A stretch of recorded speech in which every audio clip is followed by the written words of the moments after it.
The handshake between President Uhuru Kenyatta and his elder brother, Raila Amolo Odinga, changed the political landscape in this country completely.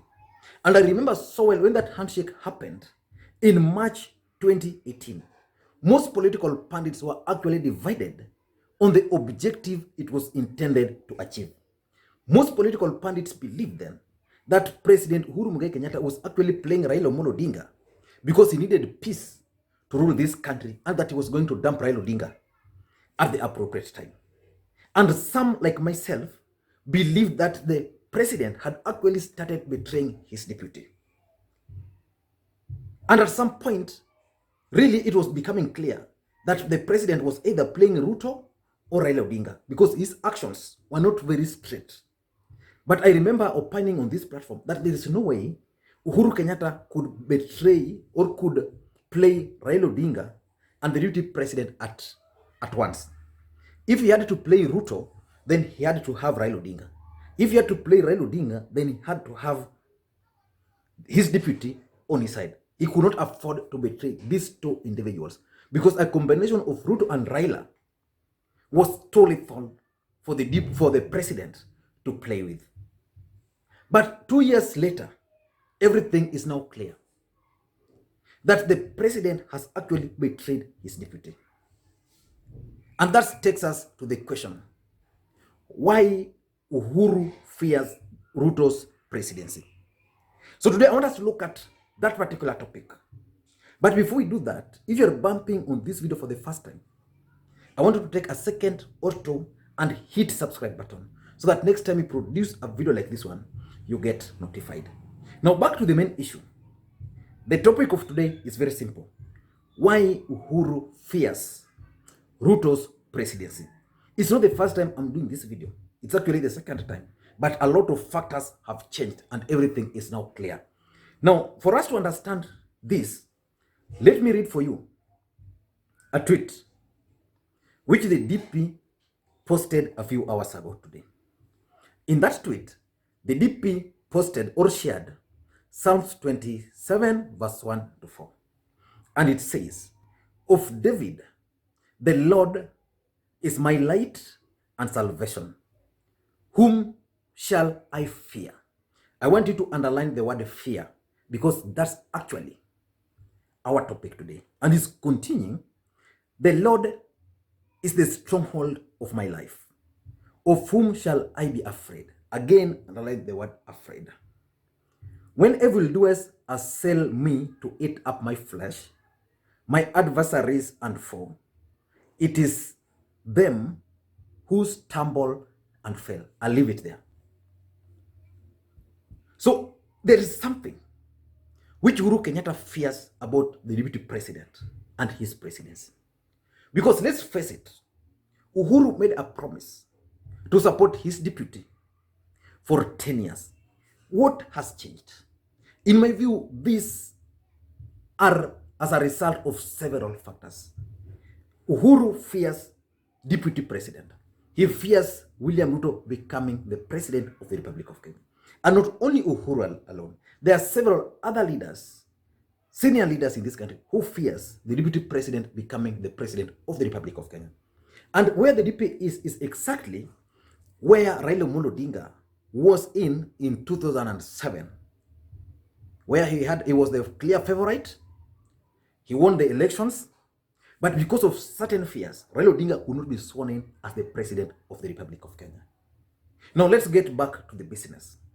Why is it that Uhuru fears Ruto's presidency? What is that? I think there are several reasons. I'm going to look at 7 reasons why Uhuru fears Ruto's presidency. And I want to try to be very brief today. The first reason, in my view, is business interest. Business interest. We all know that in politics, basically, we all know that politics actually determines the business interest of cartels. Each country the world over have people who controls it. And basically they control it because of the business interest. Now take, for example, the Kenyatta family. Kenyatta family are controlling several sectors in this country. You go to energy, they control that sector. Several other sectors. So the deputy president is a man who was coming from a very humble beginning. He succeeded because of Moi. He was able to acquire land here and there, sell them, acquire land illegally in Kenya, then sell them at high prices, then get his money, and within a very short time, Ruto became a billionaire. The question is, when Uhuru became the president in 2013, up to now, what has changed? What has made Uhuru Kenyatta to rethink his stand? Business interest. Take, for example, the energy sector. When Uhuru was dividing the cabinet, the deputy president, because it was 50-50 kind of government, the deputy president was allocated certain ministries. And because the deputy president was more experienced politically than Uhuru, that's the fact. Ruto was first elected in 1997. And he served as a assistant minister. And again, when Uhuru was still in the opposition, Ruto was a full cabinet minister under Nusumkate. So during this time, he had learned and I had identified ministries which had money. So he identified them. The DP identified the Ministry of Agriculture. Mtu wake alikuwa huko. He then identified the Ministry of Energy. Mtu wake alikuwa huko. And several others. But I want to focus on the Ministry of Energy.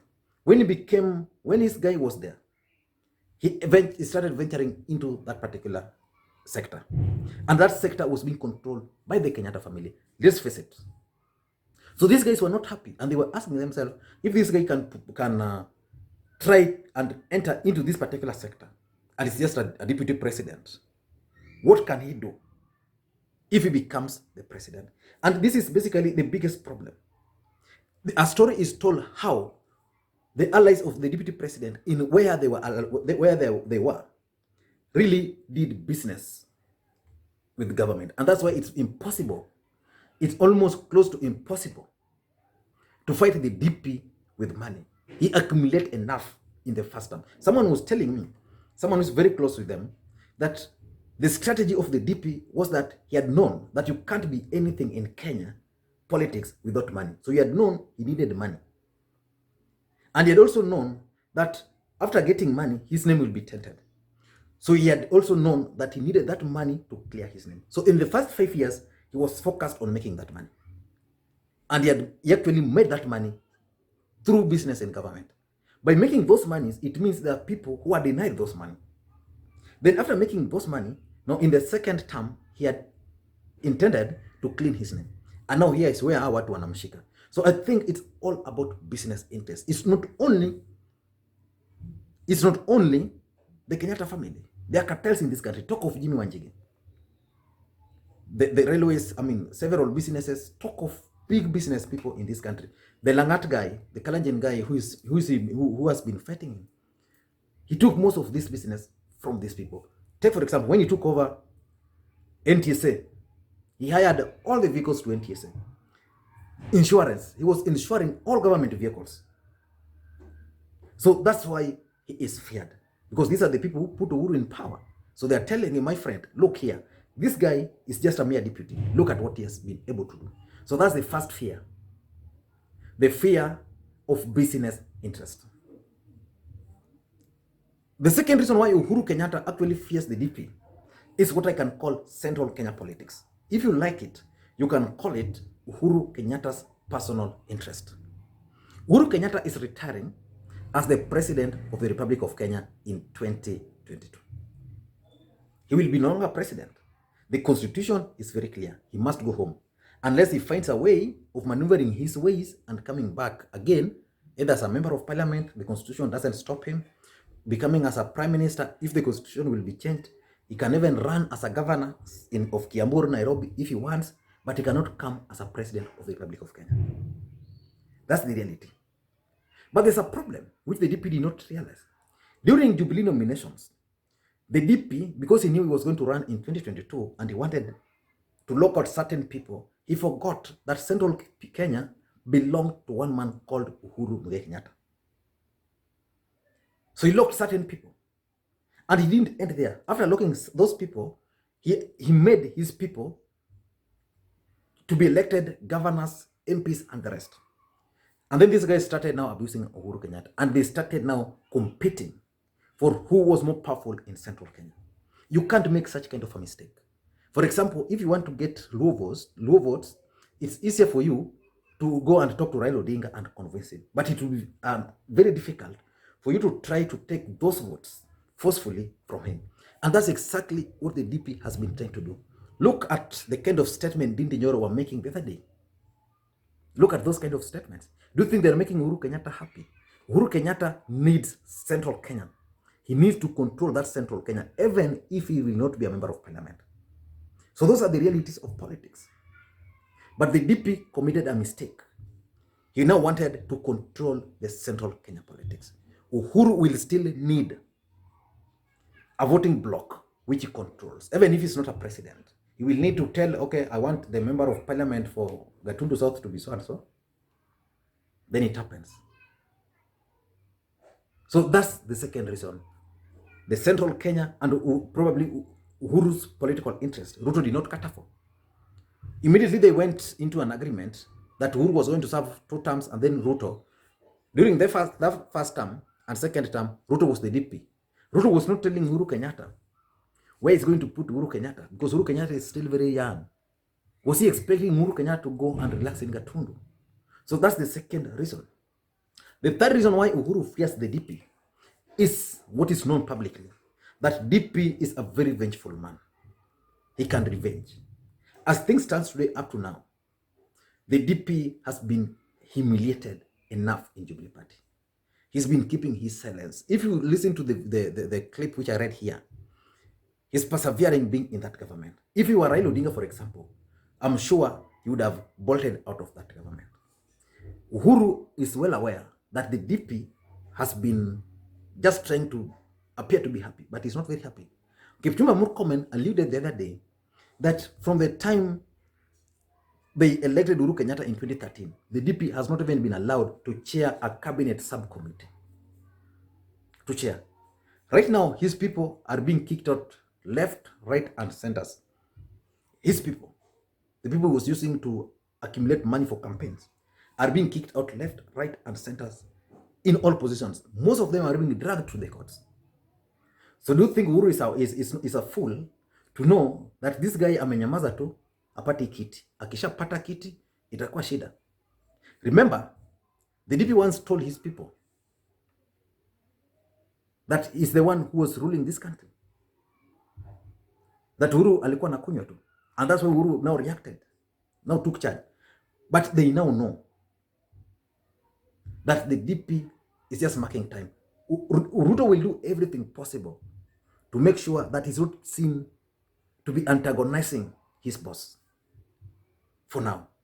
But once he's sworn in as the president of the republic, ile siku atakula tu Biblia pap, itakuwa ngori. So that's the second reason. The third reason, revenge. They fear that DP is a vengeful man and will revenge all this mistreatment he's been subjected to. Take, for example, the Ruai land. What do you think will happen if the DP becomes the president of the Republic of Kenya? The DP will identify lands which were grabbed by the Kenyatta family. If what Dindi Nyoro is to go by. And revenge. So that's number 3. Number 4, I think it's corruption. Corruption. I'm told in government, people steal.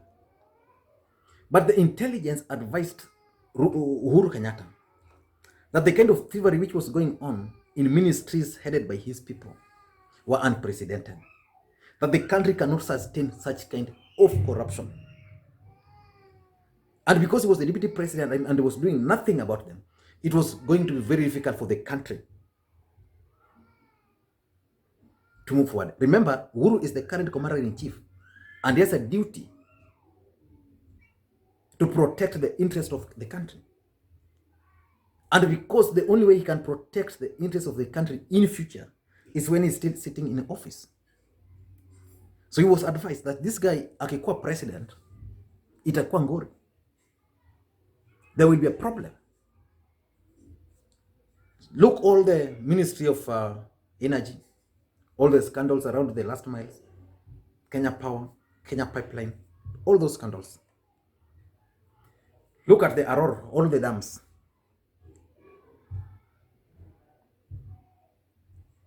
So there's fear that if the presidency is handed over to this guy, there's going to be a problem. And that's why Uhuru is not willing to hand over power to him. That's number 4. Number 5 is what I can call William Ruto's allies. Ni watu mdomo. They make a lot of noise. They've not learned the art of remaining silent. They've not learned the art of not outshining the master. When Uhuru and Ruto are fighting, they get in. Alice Wahome would call a press conference just to attack President Uhuru Muigai Kenyatta kama mtoto. Ndindi Nyoro can go to his Facebook page and take things out of, Oscar Sudi can call for a press conference and call President Uhuru Kenyatta all sort of things. Moses Kuria can show a lot of disrespect to the man who put him in office, to the man he is representing in parliament. So these allies of the DP is also a major cause of this fear. Uhuru Kenyatta is asking himself, if these guys can do this to me now, and I am the president of the Republic of Kenya, what will they do to me now when I leave office? So the only way to deal with them is to ensure they don't get that power. So if I were the DP, I would tell these people to remain silent. Remember, the DP had actually addressed that issue. He was asked why these guys are always using his platform to attack the president. His response was very clear, that he doesn't control those people. But there's no way allies of Raila Odinga can go to a podium and attack Uhuru Kenyatta, and then Raila Odinga then claim that he didn't know. So that's another major problem the DP is facing. Number 6 is the dynasty politics. The dynasty politics. We all know that in this country, we've only had one dynasty ruling. That's Uhuru Muigai Kenyatta. His father was a poor man, a meter reader. His father. Miguna described him today that the father was just a gardener somewhere. Mzee Moi, I don't even know the father of Mzee Moi. He was a son of a nobody. He became the president. What about Kibaki? Kibaki family were shown on TV the other day. Very poor people. From the father. Have nothing. But these guys managed to become the president of the Republic of Kenya. So when Uhuru became the president of the Republic of Kenya, that became an issue to the DP. And the DP now started hitting at Uhuru Kenyatta through what he called dynasties versus hustlers. And to answer him, one guy really put it into perspective. Keeping this to politics, don't you think that maybe the president could be using politics or not really politics, governance to settle political issues? With who now? With the Ruto. Okay, I think Ruto jumped ahead before these things were settled in terms of even 2022. Because look, take it for example, it is Ruto who produced himself as a hustler, presidential candidate, and then he branded the other guys that they are dynasty.